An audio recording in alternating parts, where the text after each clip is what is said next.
satu orang harus mencari empat-empatnya yang yang karakternya. Padahal saya nggak kepikiran begitu loh Pak tadi. Pada titik tertentu gitu kan, dia sukses, karirnya juga baik, tetapi ternyata juga kesandung-sandung masalah yang serius juga untuk yang lain. Selamat datang di podcast Samara. Bareng saya Kak Ojan. Dan saya Zaim Ukhrawi. Kami akan membahas segala hal tentang keluarga dari sudut pandang milenial dan kolonial.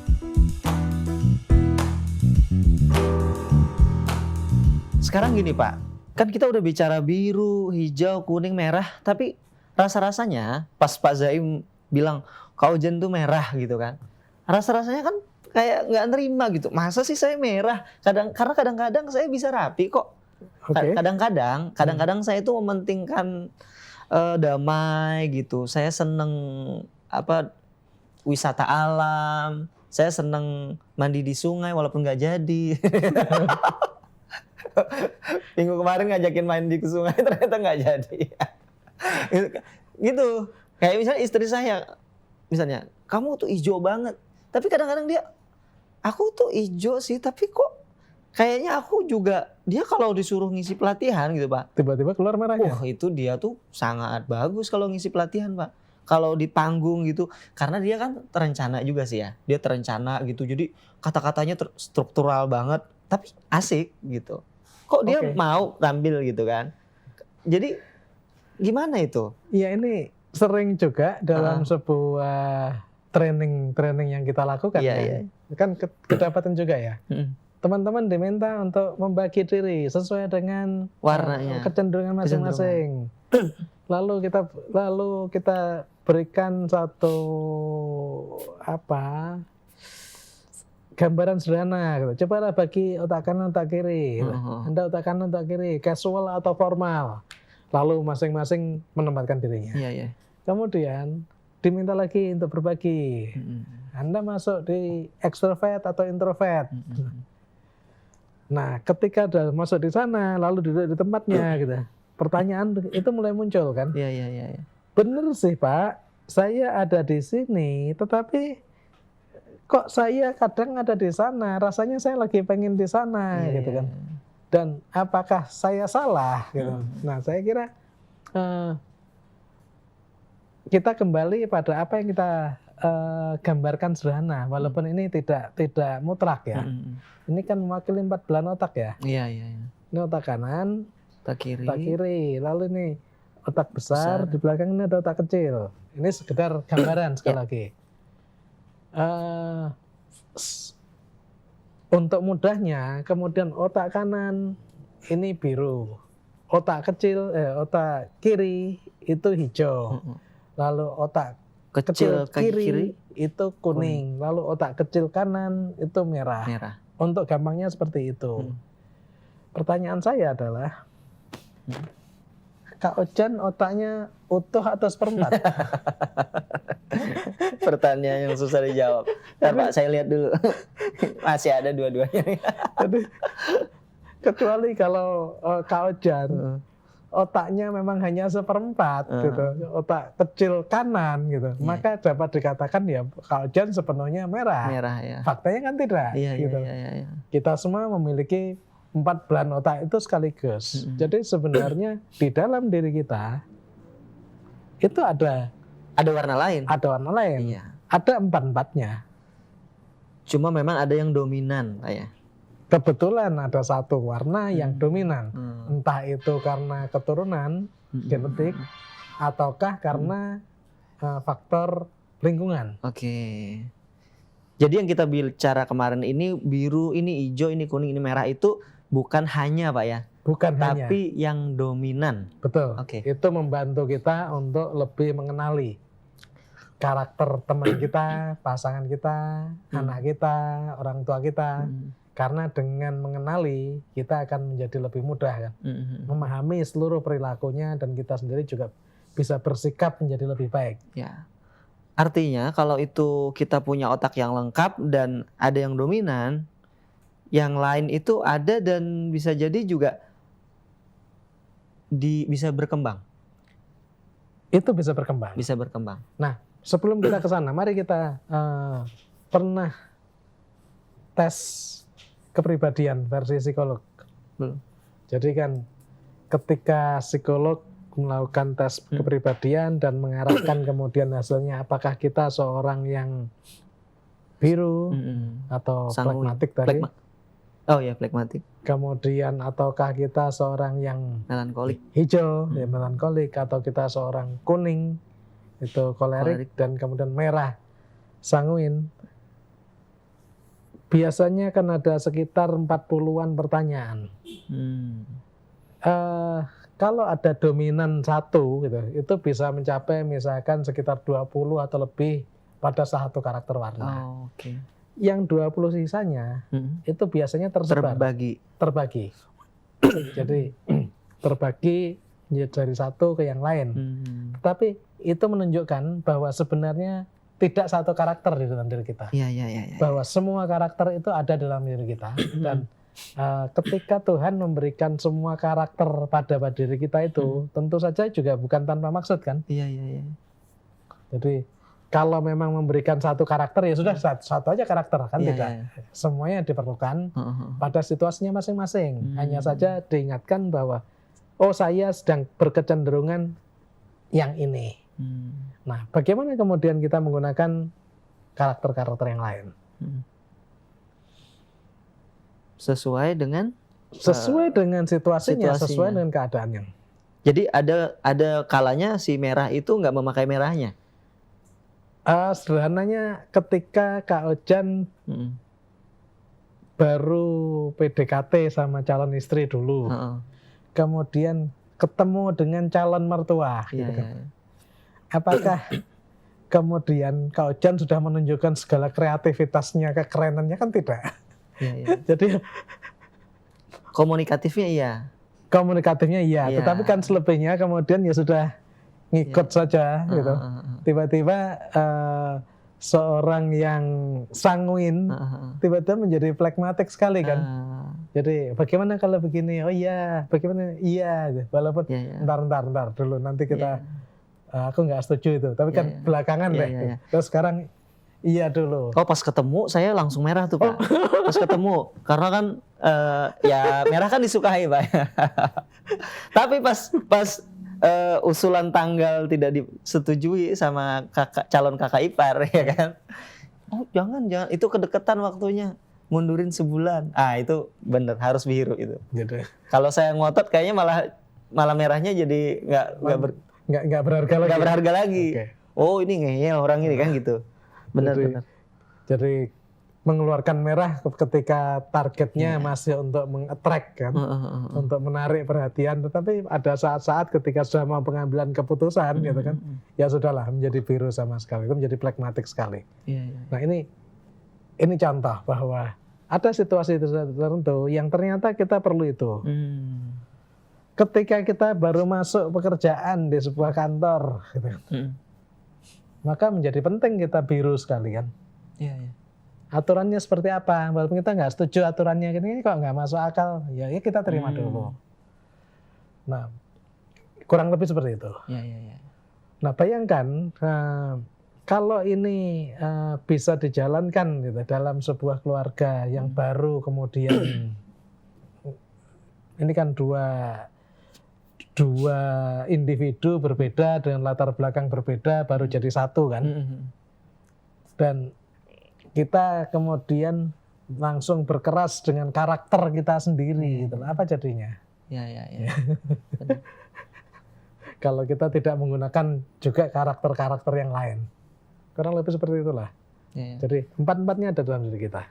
Kalau ada empat-empatnya, berarti yang ideal itu sebenarnya kita menguatkan salah satu karakter doang nih, Pak. Misalnya kita udah tahu nih merah gitu, dan itu kan jadi kekuatan kita kan, Pak. Betul. Paling gampangnya gini, kalau kita merah, kan ada profesi-profesi tertentu yang sangat cocok buat kita kan. Oke. Artinya kita bisa langsung punya gambaran gitu masa depan kita apa, dan kalau kita udah pasti di bidang itu, kita akan sukses di bidang itu, maka kuatin aja tuh merahnya, ya kan? Nah, itu satu. Itu betul. Itu betul dan sebelumnya kita juga sudah bicarakan soal itu. Tetapi yang tadi kan lebih untuk kebutuhan profesi.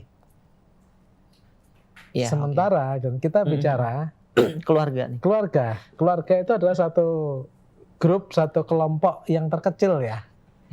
Unit kelompok terkecil di dalam. Dan tidak cukup kita menguatkan dengan satu karakter kita. Artinya yang lain harus diimbangin. Harus dinaikin, harus dipupuk. Harus dikembangkan. Yang lain harus dikembangkan.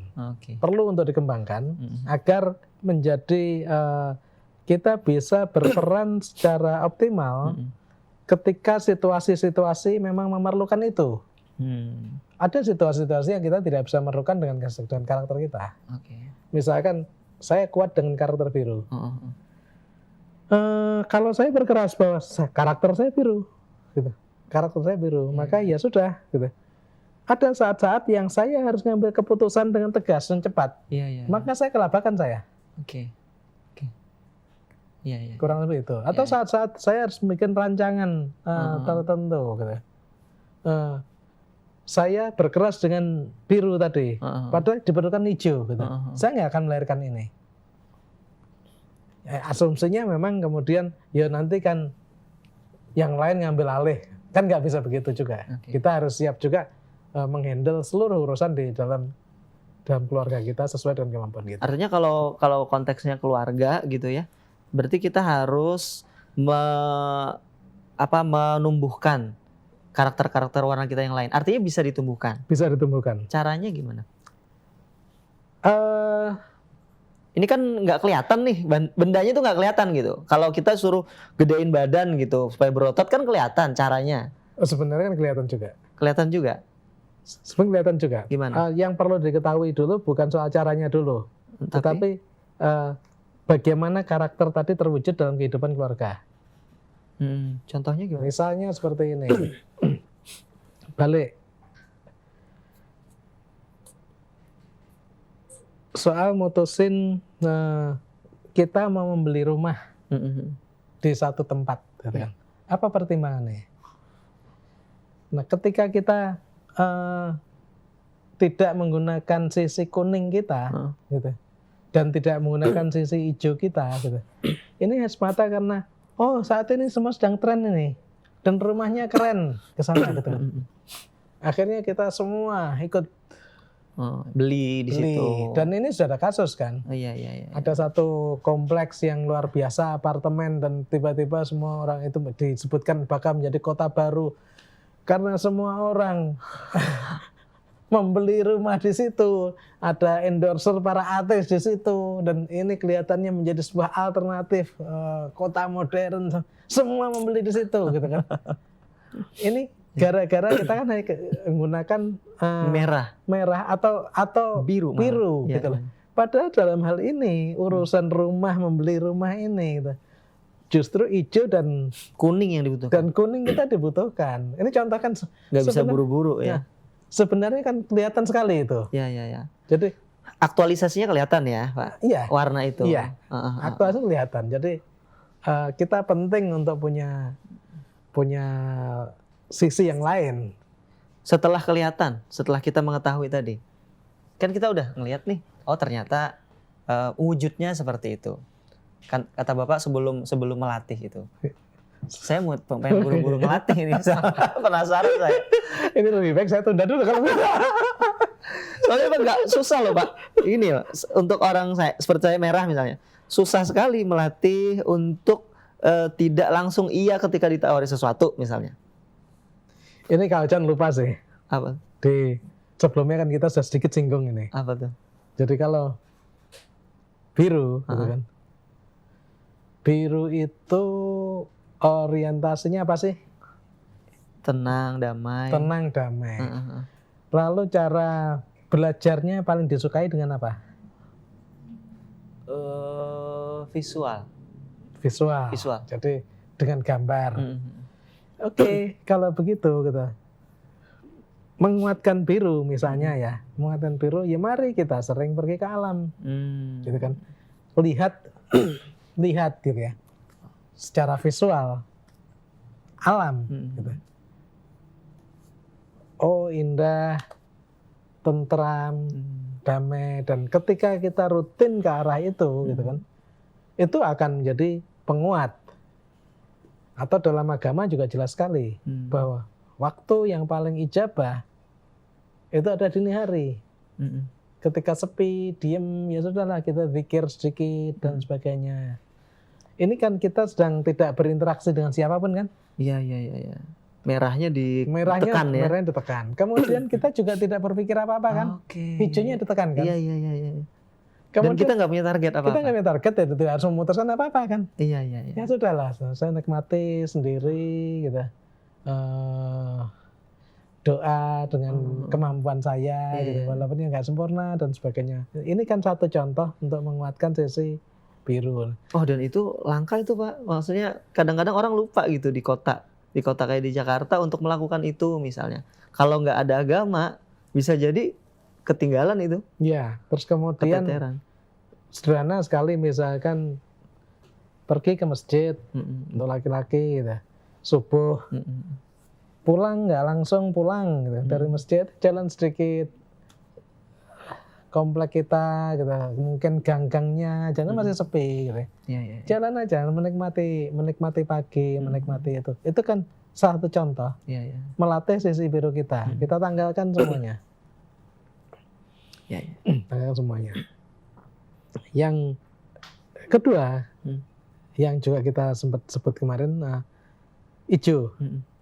Hijau belajarnya dengan apa? Auditori. Iya, dia mendengar. Gitu. Dia mendengar. Ya bagi orang hijau gitu, menguatkan itu ya lebih sering dengar ceramah lah gitu. Oh gitu. Sering. Sekarang banyak webinar gitu ya. Banyak sekali yang bisa kita podcast ini salah satunya. Podcast ini salah satunya. Dengerin di Anchor atau di Spotify-nya. Itu. Nah, selain itu tentu saja juga baca. Nah, jadi baca dan baca. Itu sebabnya kan kalau kita bicara Islam gitu, ayat pertama yang turun adalah Iqra. Jadi baca nggak? Itu untuk menguatkan hijau ya. Menguatkan hijau. Dan benar baca apa tidak? Gitu. Memang baca dalam arti letterlock gitu loh. Seringkali kita kan baca WA masuk nggak? Kan banyak tuh broadcast. Sebarkan ini. Bacanya masuk, nyebarkannya tidak masuk dalam kaidah tadi kan. Jadi ketika kita banyak membaca dan banyak mendengar ceramah dan sebagainya, nah itu akan menguatkan hijau. Sementara itu, kalau kita bicara kuning apa proses belajarnya? Kinestetik. Cara menguatkannya sederhana juga. Kita rutinkan olahraga ya. Oh iya, kemarin dibahas ya. Jadi saya udah lupa nih. Fisik kita harus jaga betul gitu. Fisik kita harus kita jaga betul dan kita rutin betul olahraga. Nah, saya sederhana. Saya setiap pagi 45 menit saja jalan kaki. Walaupun diajak oleh anak saya. Ini jalan kaki ini kan olahraga yang paling nggak niat gitu. Oh gitu. Nah, kurang niat olahraga gitu, cuman jalan saja gitu. Tapi melakukan satu perbuatan yang sederhana secara rutin itu kan lebih baik ketimbang yang langsung lompatan besar biasa, tapi tidak kontinu kan seperti itu. Jadi contoh tadi kalau mau menguatkan kuning, olahraga ya. Olahraganya itu yang beneran gerak ya kan. Catur kan masuk cabang olahraga. E-sport aja olahraga sekarang. E-sport masuk olahraga. Kuningnya enggak ya, Pak? Jadi tidak termasuk catur, tidak termasuk bridge, tidak termasuk. Jadi catur dan sport dan e-sport dan e-sport saya nggak tahu. E-sport itu merah deh. Merah ya. Merah. Itu catur dan bridge ini masuknya hijau. Jadi, mikir banget. Nguatin hijau di analisis dan sebagainya. Jadi balik yang tadi kalau kita bicara kuning paling sederhana olahraga. Kemudian di luar itu ya kita melatih diri juga untuk ngambil tanggung jawab di pekerjaan kita. Jadi kadang-kadang di kantor, di institusi apa, nah atau di kompleks. Kita ambilkan posisi untuk oke, ada pekerjaan sesuatu, ya saya pasang badan lah untuk saya mimpin ini dengan segala risikonya. Ini akan melatih. Apalagi gini Pak ya, olahraga yang ada target ya. Kayak misalnya fitness, itu kan dia punya target tertentu kan, Iya. untuk membesarkan otot gitu kan. Dia ada tujuan tertentu dan itu kuning banget kan? Iya nggak sih? Iya, tetapi tidak harus Diet gitu. Tidak harus se ekstrim itu. Gitu. Misalkan yang jalan itu ada yang menyebutkan juga, saya nggak pakai ini. Oh ya ada. Fitbit itu misalkan, oke sehari saya 8.000 langkah. Jadi ada target. Ada target tertentu. Ada target. Iya. Atau kilometer tertentu. Saya tidak sampai ke situ, saya hanya 5.000, sekitar 5.000, 6.000. Ya. Pagi itu kan barangkali 8.000 juga sehari sambil jalan yang lainnya. Nah itu ada target. Kuning, nah, itu kuning. Kalau merah saya kira saya tidak perlu ngomong, Kak Ojan sudah lebih tahu bagaimana cara menguatkan merah. E-sport tadi maksud. Iya. Kalau merah lebih ke ini Pak ya. Merah itu dia cara belajarnya lebih semuanya dipakai ya. Tapi ada interaksi sama yang orang. terpenting interaksi. Yang terpenting interaksi. Jadi ketika interaksi ada apresiasi. Saya kira menguatkan merah ya kumpul-kumpul lah lebih banyak dengan orang merah. Akan otomatis kalau misalkan saya hijau banget gitu kan. Tadi ada contoh istrinya Kak Ojan yang dia hijau banget. Tapi ketika dia harus tambah merah, ketika ngasih training, dia keluar juga kan? Iya keluar juga. Misalkan seperti itu. Dan ternyata kan ada sisi merah dia, yang ternyata dia bisa keluarkan juga pada saatnya. Nah, tantangannya adalah bagaimana kita gitu, itu bisa menggunakan empat-empatnya ini sekaligus. Karena ya sesuai situasi masing-masing. Maksudnya dalam hidup ini, dalam sehari ini barangkali kita tidak bisa bahwa sehari ini saya mau merah terus atau biru terus gitu kan. Pindah-pindah tuh Pak ya. Betul, menjadi sangat fleksibel kan, menjadi harus sangat luasa. Ada saat sedetik ini situasinya memang saya harus biru, ya saya harus biru. Ada situasi yang saya harus merah, situasi kuning, situasi hijau. Ini kurang lebih gambaran yang paling nyata. Jadi kalau melihat itu sebenarnya cerita wayang Punokawan 4 sekawan itu lebih mewakili kelompoknya masing-masing saja. Tapi pada akhirnya bagaimana empat-empatnya ada dalam keluarga. Dan itu dimulai dari ada dalam diri kita masing-masing. Pengalaman Pak Zaim deh. Kalau menggunakan warna tadi Pak, ini kan kadang-kadang gitu di situasi tertentu yang kita sudah tahu, kayak misalnya saya nih udah sadar kan dengan 4 warna itu kan, tapi kadang-kadang di situasi tertentu Pak, yang kita harusnya nggak ngeluarin warna kita sendiri, merah misalnya, kecenderungannya kan akan lebih cepat keluar tuh. Gitu. Itu gimana? Misalnya kita mau harusnya pakai biru gitu di kondisi tertentu. Kejadian tertentu gitu, terus kita misalnya gini aja, ada masalah besar tiba-tiba gitu, dan kita nggak harus langsung kreatif gitu atau mikirin dengan sangat, tapi menerima gitu, itu gimana caranya? Saya sering salah juga. Jadi saya sering salah juga. Contoh apa ya, misalnya bikinlah satu program tertentu yang kurang lebih ini udah pas pendekatannya, ada proposal kita bikin, seluruh hijaunya kita pertimbangkan, gitu kan. Kemudian ketika ketemu orangnya, gitu, ada satu audiensnya yang merah, gitu. Lalu kita kepancing gitu kan.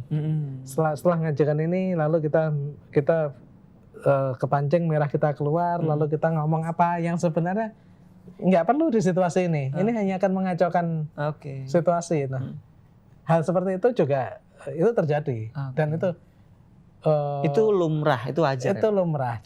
Yang terpenting bahwa lewat ini dan bagaimana kemudian saya nata ulang lagi. Oke. Jadi- Setidaknya kita punya kesadaran Pak ya. Betul. Yang penting kesadaran. Itu udah sangat bagus itu, ya. Itu modal utama. Modal Nah, utama ya. banyak yang kemudian keluarga yang gagal membangun Sakinah, mawaddah dan rahmahnya ini karena ini nggak sadar ini. Oke. Nggak sadar. Jadi ketika punya pandangan pada perspektif itu, pokoknya ini benar.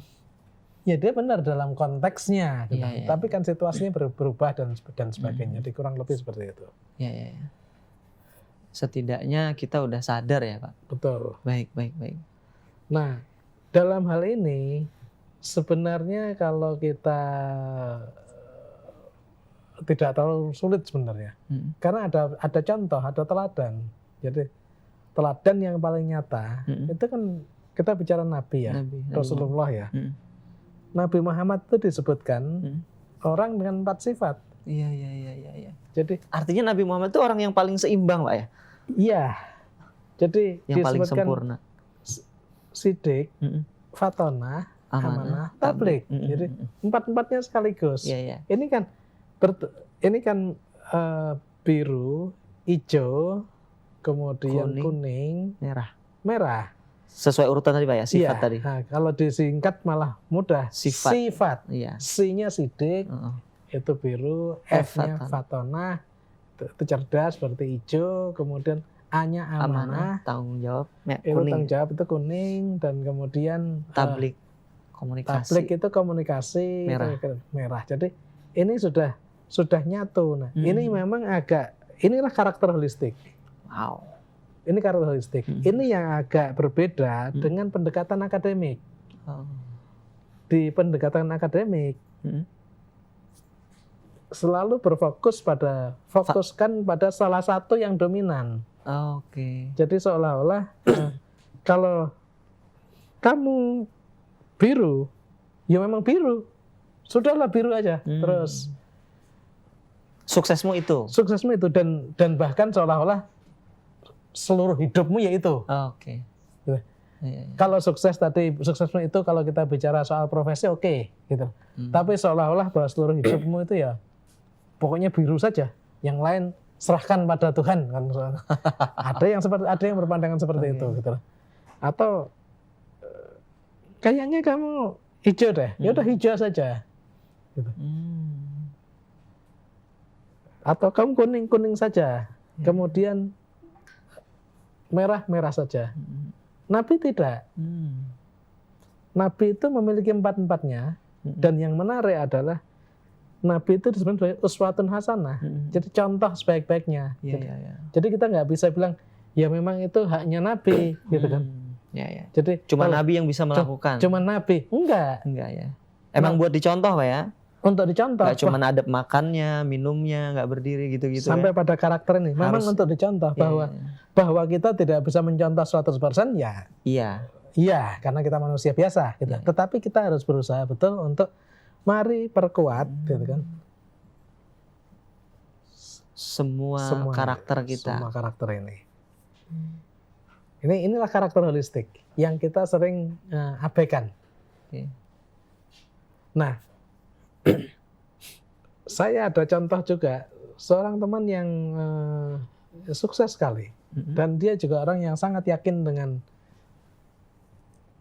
orang harus fokus pada satu karakter tertentu. Nah, pada titik tertentu gitu kan, dia sukses, karirnya juga baik, tetapi ternyata juga kesandung-sandung masalah yang serius juga untuk yang lain.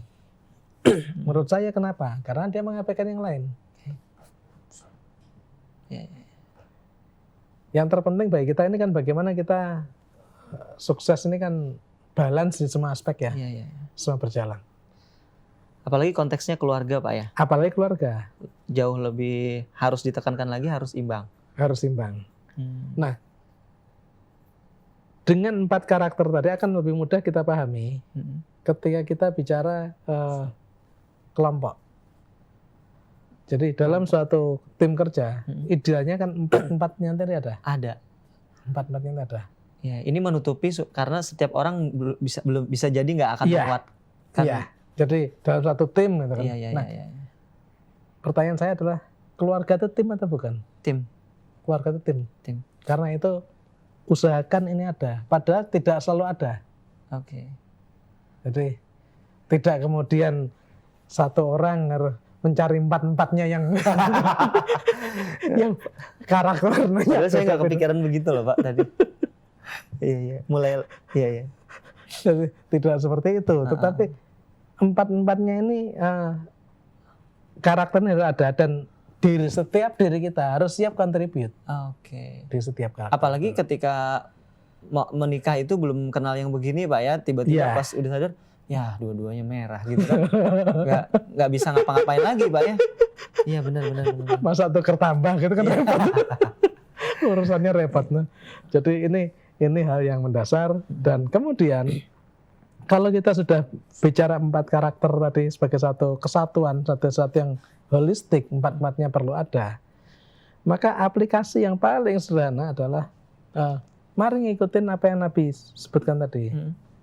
Mulailah kita ketika kita ngecek itu, mulai kita dari biru kita. Biru kita kuat nggak nih? Modal utama. Itu ya modal pertama. Modal pertama. Ya, kalau modal utamanya kan sesuai karakternya masing-masing. Yang apa yang dominan kita beda-beda. Tetapi ketika melangkah lebih lanjut gitu, maka apapun karakter kita gitu, kita mulai gitu, dari biru kita sudah seberapa kita perhatikan. Biru ya. Ya.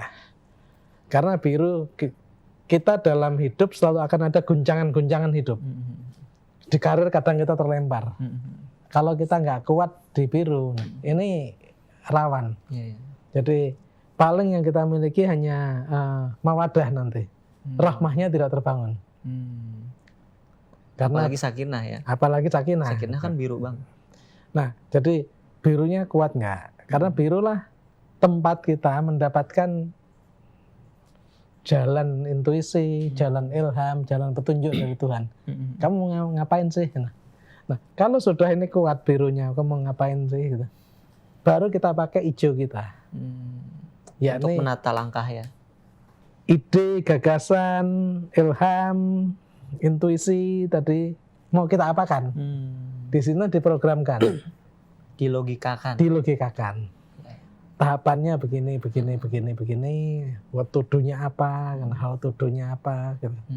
Terus habis itu, kalau ini sudah matang hijaunya nih, kuning, ini fungsinya total melaksanakan sisi hijau yang sudah kita bangun. Sampai kemudian konsisten di situ Pak ya. Konsisten di sini, tekun terus jatuh bangun ditekunin sampai kemudian mendapatkan hasil. Nah, hasil dari kuning jangan dibiarkan di level itu. Hasil harus dilipat gandakan, disinergikan dengan merah agar hasilnya lebih besar lagi. Harus dipromosikan, harus di-PR-kan dan sebagainya. Nah, kalau sudah dapat merah tadi, otomatis nanti akan kembali ke biru untuk mari nikmati hasil. Jadi bersyukur, kurang lebih seperti itu. Sabar kalau belum ada hasilnya. Iya. Bersabar masih di tataran kuning. Oh, masih kuning. Nah, di sini hampir pasti ada. Kalau proses tadi dari biru, hijau, kuning dan merah gitu. Ini pasti ada hasilnya. Jadi tidak bisa tidak ada hasilnya. Jadi itulah menjadi penting sekali kita memiliki holistik karakter. Iya, karakter yang holistik tadi, tidak sekedar parsial, tidak sekedar linear. Saya punya karakter ini, ya sudah karakter saya ini dan saya nggak peduli dengan yang lain. Berarti PR kita setelah ngobrol di episode ini Pak ya, kita udah mengidentifikasi warna masing-masing gitu. Buat teman-teman juga yang dengar, PR kita adalah ngobrol berarti Pak ya dengan pasangan kita. Kita sampaikan bahwa kita harus menyeimbangkan. Harus menyeimbangkan dan saling memahami. Saling memahami. Karena inti dari sampai episode ini adalah setelah kita nggak cukup kenal aja kan, berarti kita sudah kenal diri kita, pasangan kita nggak cukup sampai di situ, tapi menerima bahwa oke, kita beda nih. Habis itu baru kemudian membicarakan langkah-langkah atau program-program kali ya supaya masing-masing bisa menguatkan ya Pak Le. Yes, kurang lebih seperti itu. Siap. Ntar saya pulang, saya ngobrol deh.